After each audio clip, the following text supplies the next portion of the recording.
Aka from Kbnks. Evening. The big tame goosey gander that had followed them up into the air felt very proud of being permitted to travel back and forth over the south country with the wild geese and crack jokes with the tame birds. But in spite of his keen delight, he began to tire as the afternoon wore on. He tried to take deeper breaths and quicker wing strokes, but even so he remained several goose lengths behind the others. When the wild geese who flew last noticed that the tame one couldn't keep up with them, they began to call to the goose who rode in the center of the angle and led the procession. "Aka from Kbnks! Aka from Kbnks! What do you want of me?" asked the leader. "The white one will be left behind. The white one will be left behind. Tell him it's easier to fly fast than slow," called the leader, and raced on as before. The goosey gander certainly tried to follow the advice and increased his speed, but then he became so exhausted that he sank away down to the drooping willows that bordered the fields and meadows. "Aka, Aka, Aka from Kbnks!" cried those who flew last, and saw what a hard time he was having. "What do you want now?" asked the leader, and she sounded awfully angry. "The white one sinks to the earth! The white one sinks to the earth! Tell him it's easier to fly high than low," shouted the leader, and she didn't slow up the least bit, but raced on as before. The goosey gander tried to follow this advice, but when he wanted to raise himself, he became so winded that he almost burst his breast. "Aka, Aka!" cried those who flew last. "Can't you let me fly in peace?" asked the leader, and she sounded even madder than before. "The white one is ready to collapse. Tell him that he has not the strength to fly with the flock, can go back home," cried the leader. She certainly had no idea of decreasing her speed, but raced on as before. "Oh, is this the way the wind blows?" thought the goosey gander. He understood at once that the wild geese had never intended to take him along up to Lapland. They'd only lured him away from home in sport. He felt thoroughly exasperated. To think that his strength should fail him now, so that he wouldn't be able to show these tramps that even a tame goose was good for something. But the most provoking thing of all was that he'd fallen in with Aka from Kbnks.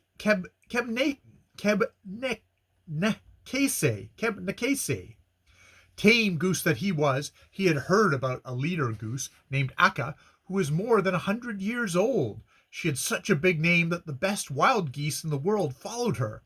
But no one had such a contempt for tame geese as Aka and her flock would gladly he would have shown them that he was their equal.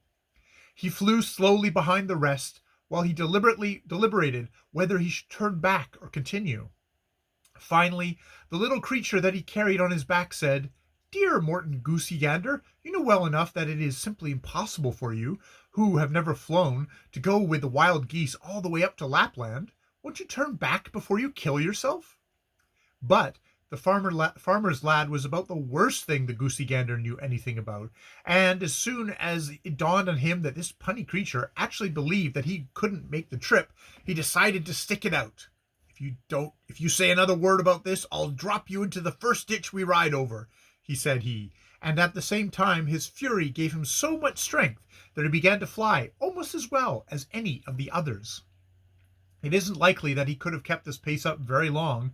Neither was it necessary, for just then the sun sank quickly, and at sunset the geese flew down, and before the boy and the goosey gander knew what was happening, they stood on the shores of Wndrfl Lake. "They probably intend that we shall spend the night here," thought the boy, and jumped down from the goose's back. He stood on a narrow beach by a fair-sized lake. It was ugly to look upon, because it was almost entirely covered with an ice crust that was blackened and uneven, and full of cracks and holes, as spring ice generally is. The ice was already breaking up. It was loose and floating, and had a broad belt of dark, shiny water all around it, but there was still enough of it left to spread chill and winter terror over the place.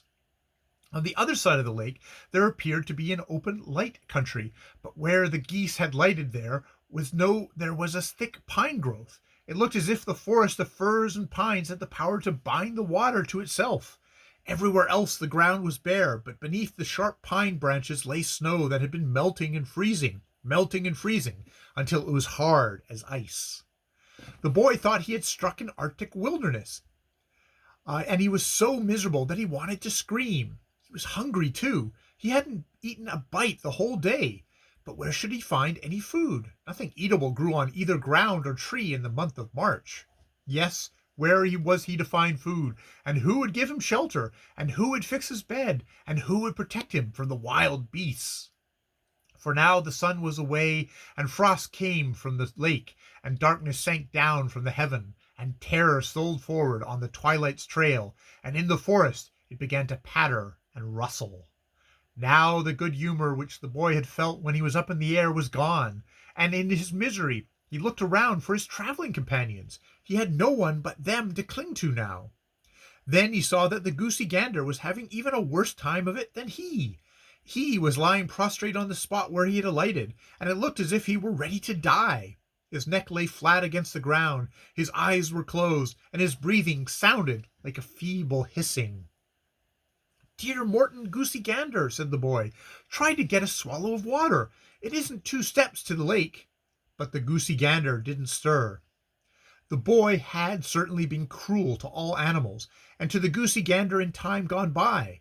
But now he felt that the goosey gander was the only comfort he had left, and he was dreadfully afraid of losing him. At once the boy began to push and drag him, to get him into the water. But the goosey gander was big and heavy, and it was mighty hard work for the boy, but at last he succeeded. The goosey gander got in head first. For an instant he lay motionless in the slime, but soon he poked up his head, shook the water from his eyes, and sniffed. Then he swam proudly between reeds and seaweed. The wild geese were in the lake before him. They had not looked around for either the goosey gander or for his rider, but had made straight for the water. They had bathed and primped, and now they lay and gulped half-rotten pondweed and water clover. The white goosey gander had the good fortune to spy a perch. He grabbed it quickly, swam ashore with it, and lay it down in front of the boy. "Here's a thank you for helping me into the water," said he. It was the first time the boy had heard a friendly word that day. He was so happy that he wanted to throw his arms around the goosey gander's neck, but he refrained, and he was also thankful for the gift. At first he must have thought that it would have been impossible to eat raw fish, and then he had a notion to try it. He felt to see as if he had a sheath knife beneath him, and sheath knife with him, and sure enough, there it hung on the back button of his trousers, although it was so diminished that it was hardly as long as a match. Well, at any rate, it served to scale and cleanse the fish with, and it wasn't long before the perch was eaten. When the boy had satisfied his hunger, he felt a little ashamed because he'd been able to eat a raw thing. "It's evidently that I'm not a human being any longer, but a real elf," thought he. While the boy ate, the goosey gander stood silently beside him, but when he swallowed the last bite, he said in a low voice, "It's a fact that we have run across a stuck-up goose folk who despise all tame birds." "Yes, I've observed this," said the boy. "What a triumph it would be for me if I could follow them clear up to Lapland and show them that even a tame goose can do things." "Yes," said the boy, and drawled it out because he didn't believe the goosey gander could ever do it. Yet he didn't wish to contradict him. "But I don't think I can get along all alone on such a journey," said the goosey gander. "I'd like to ask if you couldn't come along and help me." The boy, of course, hadn't expected anything but to return to his home as soon as possible, and he was so surprised that he hardly knew what he should reply. "I thought that we were enemies, you and I," said he. But this goosey gander seemed to have forgotten it entirely. He only remembered that the boy had but just saved his life. "I suppose I really ought to go home to father and mother," said the boy. "Oh, I'll get you back to them some time in the fall," said the goosey gander. "I shall not leave you until I put you down on your own doorstep." The boy thought it might be just as well for him if he escaped showing himself before his parents for a while. He was not disinclined to favor the scheme, and was just on the point of saying that he agreed to it when they heard a loud rumbling behind them. It was the wild geese who had come up from the lake all at one time and stood shaking water from their backs, after they arranged themselves in a long row, with the leader goose in the center, and came towards them. As the white goosey gander sized up the wild geese, he felt ill at ease. He expected that they should be more like tame geese, and that he should feel a closer kinship with them. They were much smaller than he, and none of them were white. They were all gray with a sprinkling of brown. He was almost afraid of their eyes. They were yellow and shone as if a fire had been kindled in the back of them. The goosey gander had always been taught that it was most fitting to move slowly and with a rolling motion, but these creatures did not walk, they half ran. He grew almost alarmed, however, when they looked at their feet. These were large, and the soles were torn and ragged looking. It was evident that the wild geese never questioned where they tramped upon.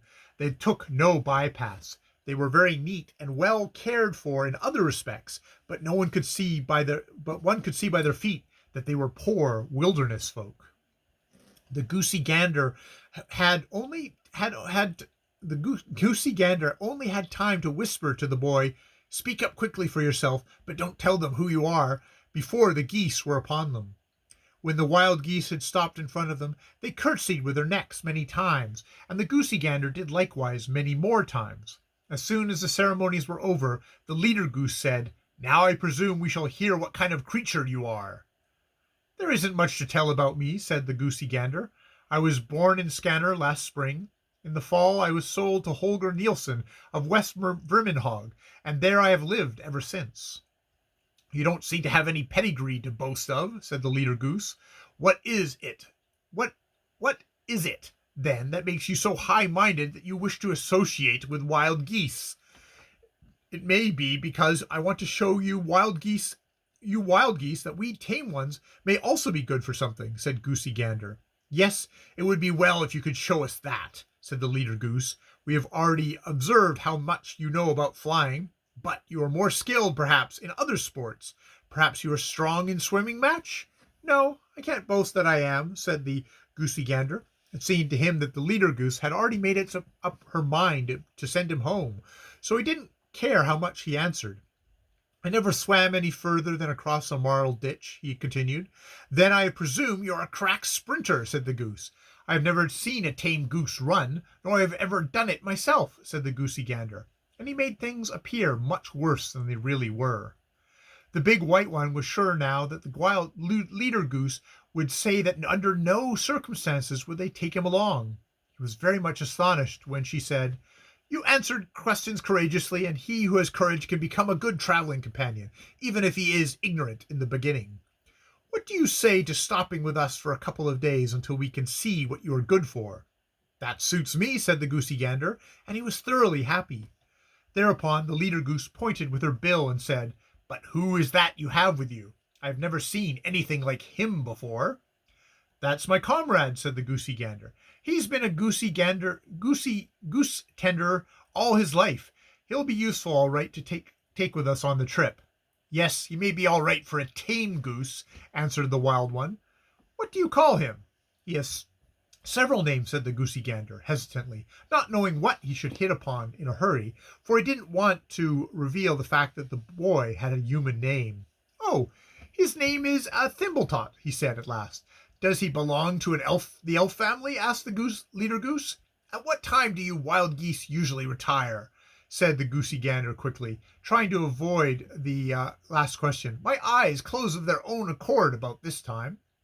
One could easily see that the goose who talked with the gander was very old. Her entire feather outfit was ice gray, without any dark streaks.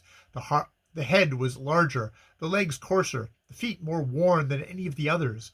The feathers were stiff, the shoulders knotty, the neck thin. All this was due to age. It was only upon her eyes that time had no effect. They shone brighter, as if they were younger than any of the others.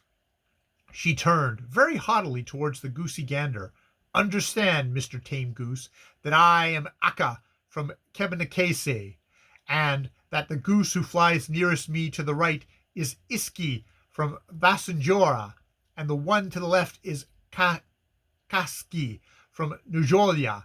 Understand also that the second right-hand goose is Kolmi from Skarjetako, and the second left is Nelja from Sapervar, and behind them fly Visi from Oakensfin Fallen, and Kusi from Sag Jelly, and know that these, as well as the 6 goslings who fly last, 3 to the right and 3 to the left, are all high mountain geese of the finest breed. You must not take us for landlubbers who strike up a chance acquaintance with any and everyone. You must not think that we permit anyone to share our quarters that will not tell us who his ancestors were. When Akka, the leader goose, talked in this way, the boy stepped briskly forward. It had distressed him that the goosey gander, who had spoken up so glibly for himself, should give such evasive answers when it concerned him. "I don't care to make a secret of who I am," he said. "My name is Niles Holgerson. I'm a farmer's son, and until today I have been a human being. But this morning," he got no further. As soon as he said that he was human, the leader goose staggered 3 steps backwards, and the rest of them even farther back. They all extended their necks and hissed angrily at him. "I have suspected this ever since I saw you here on these shores," said Akka, "and now you can clear out of here at once. We tolerate no human beings among us." "It isn't possible," said the goosey gander meditatively, "that you wild geese can be afraid of anyone who is so tiny.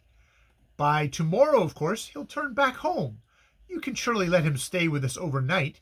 None of us can afford to let such a poor little creature wander off by himself in the night, among weasels and foxes." The wild goose came nearer, but it was evident that it was hard for her to master her fear. "I have been taught to fear everything in human shape, be it big or little," said she. "But if you will answer for this one, and swear that he will not harm us, he can stay with us tonight. But I don't believe our night quarters are suitable either for him or you, for we intend to roost on broken ice out here." She thought, of course, that the goosey gander would be doubtful when he heard this, but he never let on. "She is pretty wise who knows how to choose such a safe bed," said he. "You will be answerable for his return to his own tomorrow." "Then I, too, will have to leave you," said the goosey gander. "I have sworn that I would not forsake him." "You are free to fly whither you will," said the leader goose. With this she raised her wings and flew out over the ice, and one after the other the wild geese followed her.